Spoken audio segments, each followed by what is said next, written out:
In a world brimming with complexity, few creatures embody harmony like the honeybee. With tireless precision, she dances from bloom to bloom, each motion guided by millennia upon millennia of instinct, each act in service to the whole. And then there are the beekeepers, watchful stewards of this ancient symbiosis. Part agri-scientist, part poet, they move along their hives with the efficiency of Mo, Larry, and Curly, tending to the bees' needs as best they can comprehend, and with the infrequency of a waterfall in the Sahara, sometimes running off, flapping and flailing like a penguin on a hot sidewalk. This is their journey.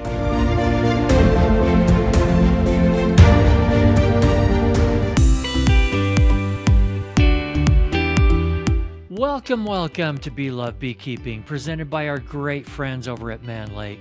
By the way, if you haven't yet, please subscribe to and follow the show, tell your friends about it, and click on over to beelovebeekeeping.com to sign up for our free newsletter.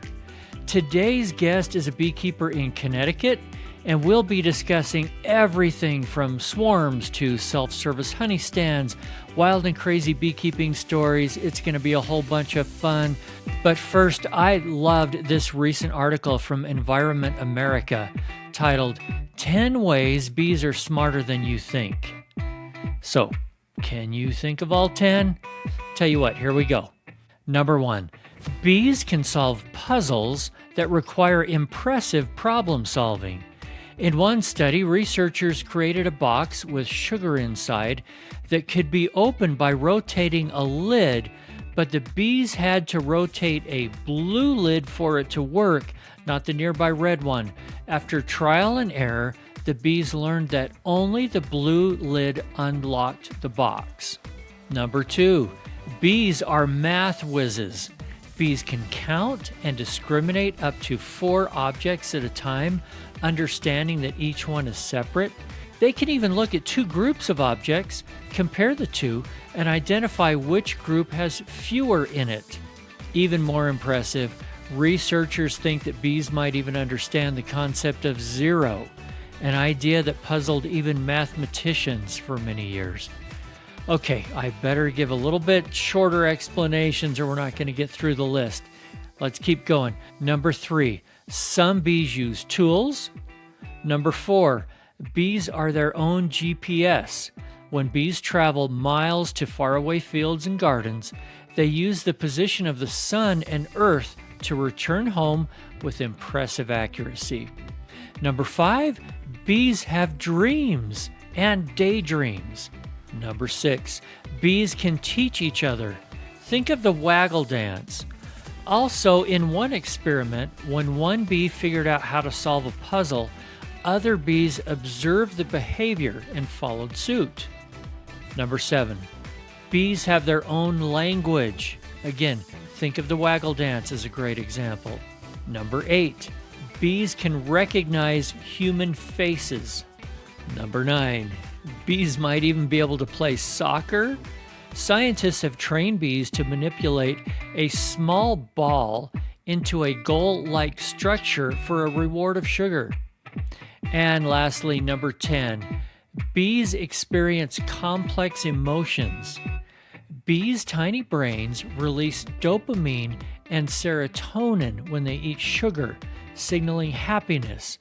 And bees even feel PTSD-like symptoms after traumatic events and feel more optimistic about foraging after they've found a good food source. So, again, amazing. Our buddies, the bees, they are just incredible.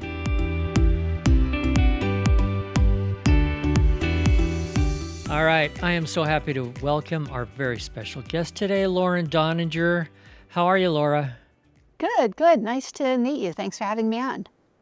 And you're in Hamden, Connecticut, right outside of New Haven. east coast of the US, for those that are off in another country someplace.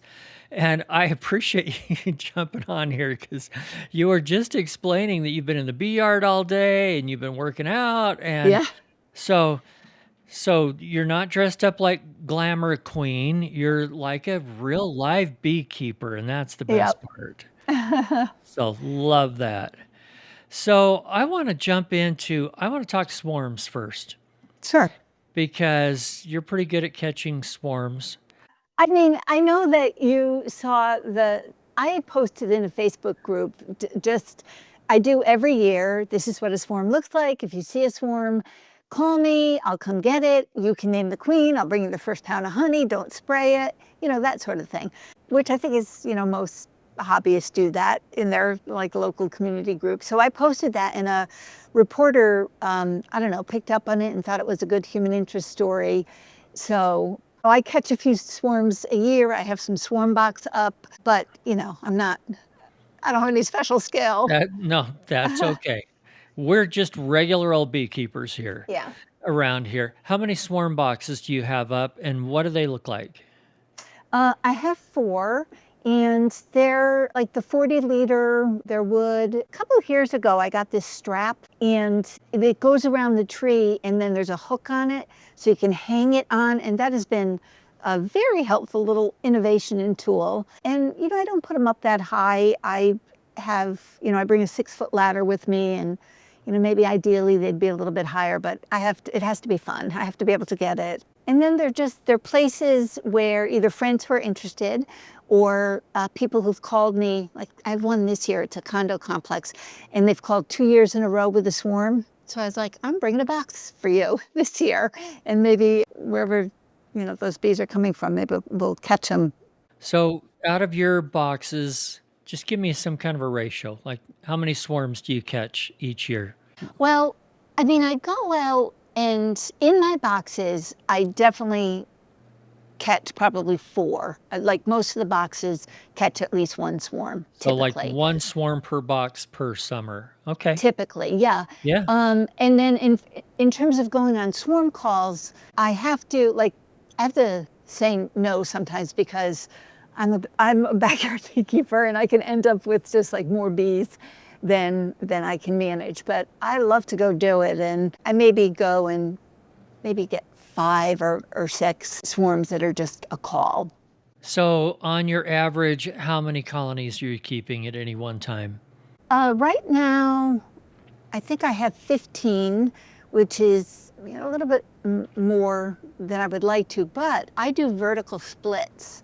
So I don't know, maybe you could call it 30 if you do it based on queens. But I do the vertical splits because I don't want to make more colonies. Like I don't want to do a split and then have another box at another location. So I use a Snellgrove board or double screen board.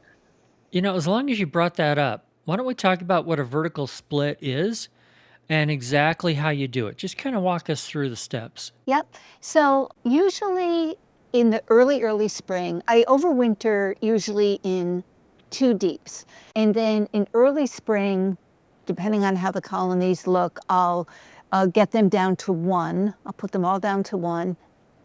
Hopefully don't need to feed, but if I need to feed, I'll feed. And then once that colony builds up in the 1 box, I'll leave the queen, the overwintered queen, I'll leave her in the bottom box. And then I'll take nearly all of the frames of brood and put them in another box. So it'll be the deep with the queen, and I've been beekeeping for a while, so I have a lot of resources, so they don't have to make comb. The queen, I'll leave a frame of pollen, frame of honey, and then empty frames. Queen excluder, honey super, then the double screen board. And on top of the double screen board, I'll put the box with all of that brood, and they'll make a queen. And the box has a series of doors on it, and I'll open one door that is the exit for the top box. all of the bees that are oriented below will just go home to the bottom box. And then the nurse bees will, they're obviously not going to leave the brood. And then as the brood emerges from that top box, after about 5 days, maybe 6, I will close the door, and there's a little door right under it, and I'll open that door. So now the bees that have oriented to that top box, they're going to come back, and now it's not going to be quite the same door. It's going to be the door below. So I'm bleeding off and giving more and more workers to the bottom box who don't have a lot of brood yet because I took all the brood, so they don't have anything to do but make honey. And then when I close that door, I open one on the other side, because always the top box always has to have a place to leave. 5 or so days later, I do the same thing, and then I open the last door for the top box, and that's the one where when the virgin queen emerges, that's the one that she's going to take her mating flights from. And at that point, and this is a lot of what I was doing today, at that point I have really bled off the field force from the top and pumped up the field force on the bottom. So I will sometimes say I was feeding that top box, because for that virgin to be strong enough, once she's mated, some of them are mated now, in order for them to really get started, sometimes I'll give them some feed. And then I'll decide I'll decide who lives, which queen am I going to keep. Usually the new one, and at some point I'll pinch one or the other, leave them, for a few days, and then combine them. And by then they have a big field force. That's a big responsibility, deciding who lives and who dies. It's terrible. Wow, It's terrible. playing God here. It's terrible. And it's terrible because, she's a perfectly good queen. And yeah, it's terrible. It's so hard to pinch a queen. Yeah, it's just so hard to do. And one thing I've noticed about this technique that I need to make notes for myself next year, I need to wait a little bit later, because those bottom boxes today, I had swarm cells in those bottom boxes. So I'm like, oh, they weren't supposed to swarm. I caught them. I'm so lucky. I can't believe I caught them. One of them, I had just done the manipulation, and I watched the virgin queen emerge, and she was now in the top box. It was like they would have swarmed tomorrow for sure, because that virgin emerged. So that's how I like to do splits. So when you get swarm calls from people, how have they found you? Just from your website or what? Yeah. I mean, I think they Google. The fact that I have a website is, it was a friend of my daughter's who was doing some certificate in web development, and she said, I need to build a web page. Could I build you one? I was like, yes, Megan, you can build me one. So I had tried to build one myself. It's not a skill I have, not a skill I want to have. And it was frustrating. And then, here I got this web page. So yeah, I think they find it from that. Yeah, I looked at it. It looks nice. Thank you. And it has a Thank little you. thing about your honey selling business. And I mean, you say you're just a hobbyist, but if you have 15 or even 10 or 20 hives, you're going to end up with a lot of honey at the end of the year. So explain to everybody how you sell it. It is very casual. And you asked about people calling me. I live in Hamden now. It's 13 years, but I didn't raise my kids here. So, I didn't really have a sense of community here. I don't work in Hamden. I work in New Haven. The bees are how I ended up sort of getting to know people in the community. And that has been just a particular delight. Somebody will say, I have a swarm, and people will say, Yellow House honey, and they'll link me. And so what I do is, it's a self-service stand. I put the honey on the porch, and there's a little welcome sign on my porch door, and it's just a little bookshelf with glass doors, and people help themselves and leave cash or do Venmo. And yeah, it's really casual. It's I don't know, I think it's very, obviously it's an honor system. I'm not worried about it. And I think people really like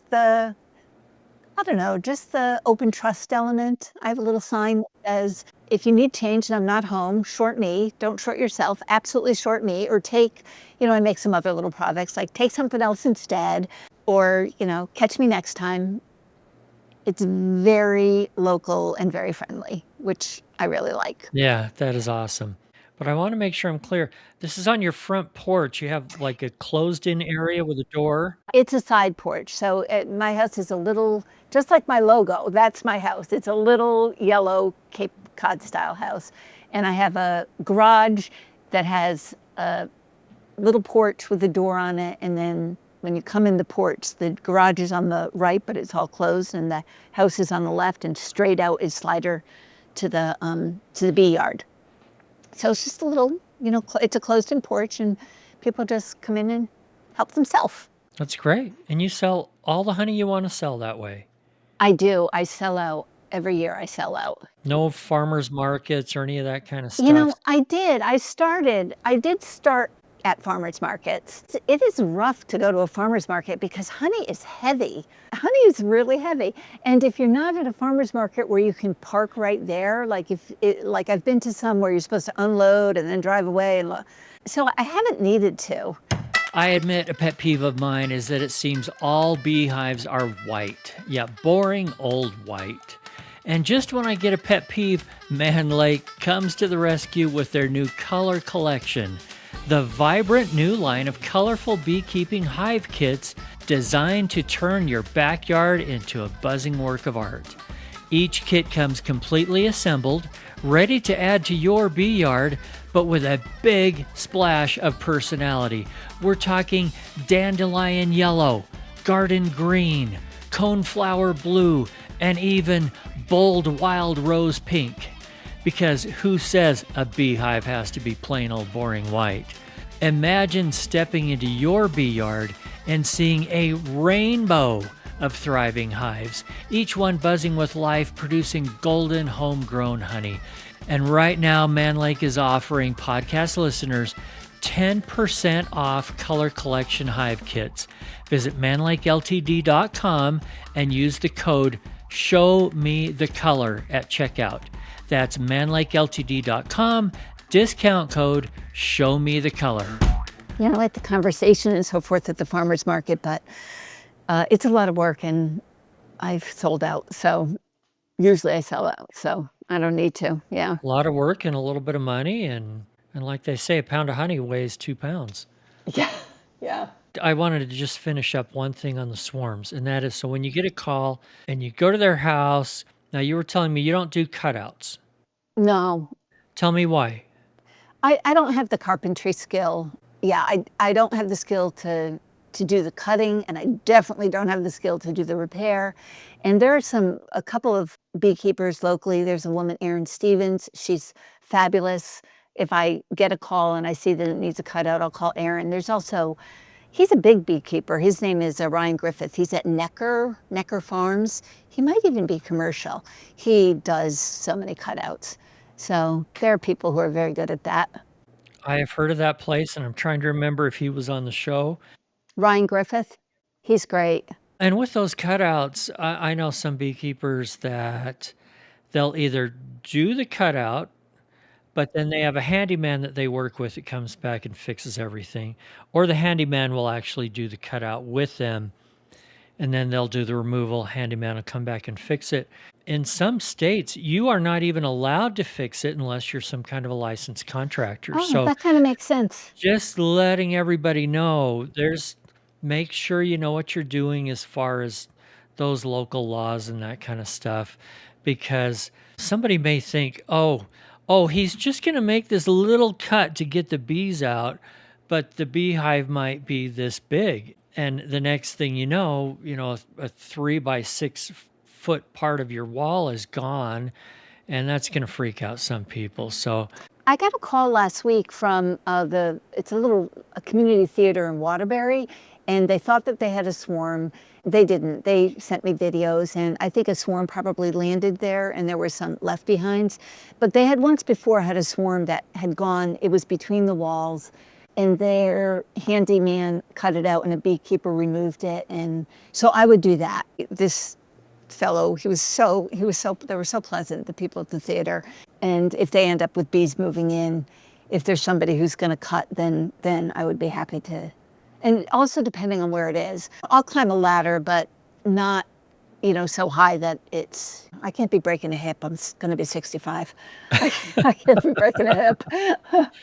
Do you ever use for swarms way up in a tree, one of those poles with a bucket on it? I made Like, one. Yeah, oh, good. I made one. I bought a pole saw. It was a pole saw, a retractable thing on Facebook. It was ancient. And the guy was worried if I knew how to use it. I said, I just need to know how to take this off because I'm attaching a 5-gallon bucket to it. So I've had that for 3 years. I drive around with it in my car and other swarm equipment. And I've not yet had one high enough to use it, but I'm hoping for one this year. You will. You will. It'll happen. One of the reasons I wanted to have you on the show when we were chatting the other day is you said you've made so many mistakes. And that is how we all learn. We're Yeah. going to talk about wild and crazy stories in a few minutes, but give me an idea of a couple of mistakes that you've made that you learned a lot from and others that are listening can learn from. One early mistake, I had gotten my first, I bought a nuke actually, and I had one colony. I had gone to bee school in the winter, and it was early spring, and I got a nuke, and I was having my yard fenced in, and the timing worked out that where I wanted to put the bees, like they couldn't put the fence in, and then I had learned in bee school that like don't move them more, like 3 feet is the max. So I set up the hive and I put it in a wheelbarrow, and then I moved it a little bit every day. And by the time I got those bees to where I wanted them, they were mad and aggressive, and it was not fun. So I was like, I'm not doing this. This is not a fun hobby. Why would anybody do this? I can't even step in my backyard. I'm getting stung. And in Connecticut, maybe it's true elsewhere, you can't sell bees without having the bee inspector come. So I called the bee inspector. I was like, I don't want to do this. Come inspect. And he walks into my backyard. He's like, is it always like this? I was like, yes, I don't want to do it. It's like, you need a new queen, which I didn't know. And this is not something the bee inspector typically does, but it was just a dumb luck circumstance that the experiment station is like 2 miles from me, and he had an extra queen. And he went and got a queen, and he replaced it, and I was good to go. I had rattled them up, right? Like they had an earthquake every day as I moved them. So that's a mistake I won't make again. And then I overwintered barely successfully. Like the queen was there and they were alive, but the cluster was so small. So I started another package and wanted to balance them. So the new package, they start laying, and I knew that you should give eggs. I didn't know, and the nurse bees.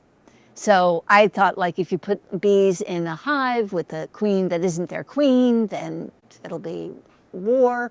I have this week hive. I'm supporting this new package, and I gave this fabulous frame of larvae and eggs, like just the new queen had done magnificent work, and I put it in that overwintered, and they ate it all because they were, you don't know. I didn't know I need to leave the nurse bees on. Never made that mistake again. Although a story related, just like how nice the beekeeping community is. Probably everywhere. It's really nice in Connecticut. There are 3 bee clubs in Connecticut. I belong to Connecticut Beekeepers Association. I can't begin to say enough good things about the organization and the leadership. I had overwintered. They were barely alive. I had wasted the frame of brood and larvae by not putting in the nurse bees. And I wanted to have survival. And I started calling beekeepers on the list saying, can I buy a frame from you? And this beekeeper in the next town, his name is Ray Sala. I don't think I've ever seen him again, but I see his name. He's like, oh, you're a new beekeeper. I'll bring you a couple frames. He brought me frames of overwintered brood. He gave it to me. I mean, of course I offered to pay for it. He gave it to me. And that was my first overwinter experience, which, they didn't really survive. They wouldn't have. But yeah. Beekeepers are the best people. Oh my gosh. Yeah. Yeah. The other bee clubs besides Connecticut Beekeepers Association, there's, I think it's called Eastern Connecticut. The person who runs that is Adam Fuller. He is phenomenal. If you're looking for a guest, he's great. And Have you interviewed Bill Hesbeck yet? No. Bill Hesbeck, he's the president of Connecticut Beekeepers Association, which is one I belong to, and he does a lot of research. I use Bill's Condensing Hive. He's published a lot in American Bee Journal.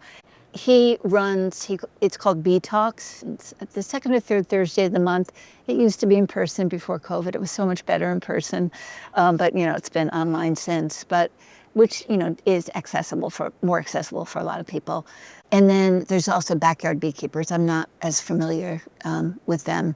Connecticut Beekeepers, quite a resource, fabulous resource. I'll have you send me their information later. I will. And hopefully everybody's excited about hearing from those guests. I'll reach out to them. Thank you for the referral on that. Sure. All right. Every beekeeper has had some kind of wild and crazy beekeeping story. I swear I have one every single time I'm out with the bees. But so can you think of one or two that you want to share with us?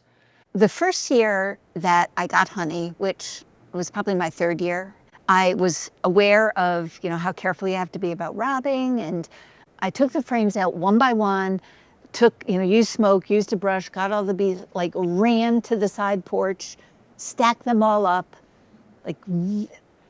very meticulously, very carefully. And then it was a few days. I had to work, and it was a few days before I could extract. And I was so mindful of shutting that slider door. I have a dog, so I'd let the dog out, just shut that slider door.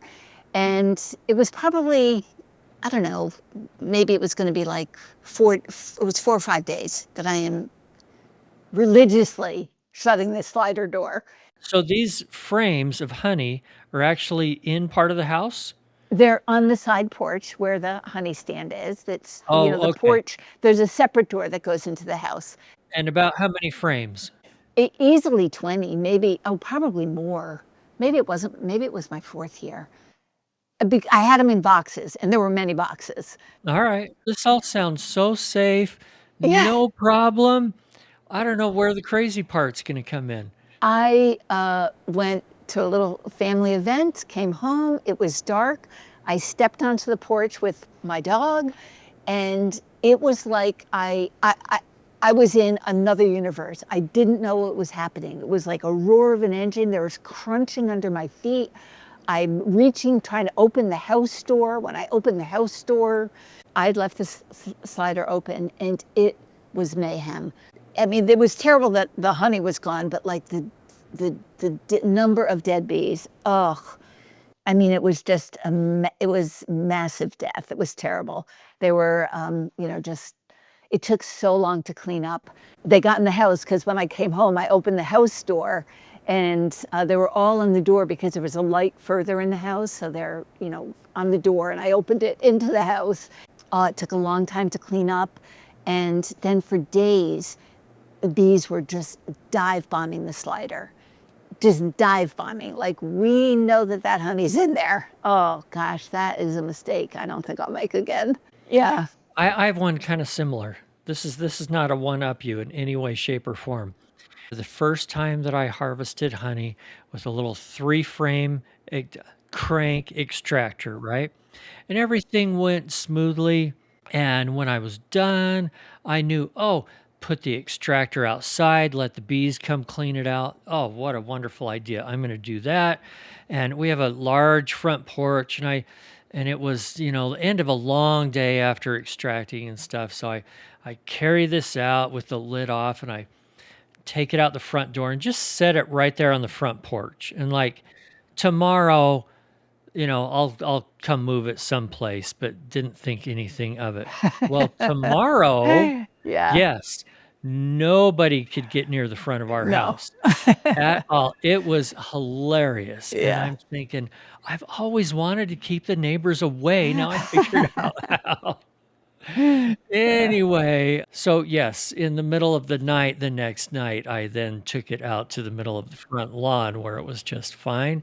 Yeah. And we learned from those little lessons. Yep. And everything's fine, and it's okay. So for new beekeepers, Don't feel bad when you make a mistake. And sometimes we kill our bees, and that feels horrible. Just make sure you learn something from it to help you be a better beekeeper in the future. Last question I have for you. You seem like someone that loves bees. I love bees. Tell me why. You know, I love their democracy. I love Tom Seeley's book, Honeybee Democracy. I love it so much. I love the biology. They're endlessly fascinating to watch. And then, of course, you know, they're beautiful, especially when they have pollen pants. The pollen's so beautiful. And then we eat because of them. Yeah, I love them. And speaking of Tom Seeley, he's been on the show a couple of times. I love that book and I love him. He is just the sweetest gentleman. Yeah, For those that have had a chance to know him, you're lucky. yeah, It's not just his knowledge. He's just really a good person. And yeah. I've enjoyed getting to know him. Anything else you want to share with us before I let you go? This is probably just a broken record. I would say, though, I talked about a lot about, I mean, I have a lot of I could talk about a lot more failures, but I have had really good overwintering success. Like last year and this year, both, I had 100% survival. I treat for mites. I am on top of the mites. And I think that often beekeepers will, like, they don't know that they should go to bee school. They see like the Flow Hive commercials and think, oh, I just put this box in my yard. That's all there is to it. And then their bees die and they're sad and they find bee school. I don't know, my number one piece of advice is just you have to treat for mites. I mean, if you're living in a place where your bees aren't going to interact with other bees, and so you think you want to sort of get the evolution of, you know, you'll have a lot of die-off and then they'll be more mite resistant. But if you're living in a place like Connecticut, it's not just your decision. There's everybody else's bees they're going to interact with. So treat the mites. So you don't do anything special as far as wrapping your hive or insulating. I do. Yeah, what else do you do? I use, so Bill Hespeck published a number of years ago in American Bee Journal, Condensing Hives. I never have upper ventilation. All year round, my inner cover doesn't have a notch, and I have a piece of foam insulation and then the outer cover. So I have that all year round. In the winter, I have that condensing hive that Bill Hespeck published about. Also includes, it's like a sleeve. It's a box that's basically 4 sides of insulation that sits right over the hive, and then the outer cover is much bigger and insulated. So I have a number of those, but I don't have enough for all of them, and I've had the same survival with the sleeve and without the sleeve. I put the sleeve on my row that doesn't get as much morning sun. There's another row that gets more sun, so they're the ones that don't get the sleeve. But I think not having ventilation.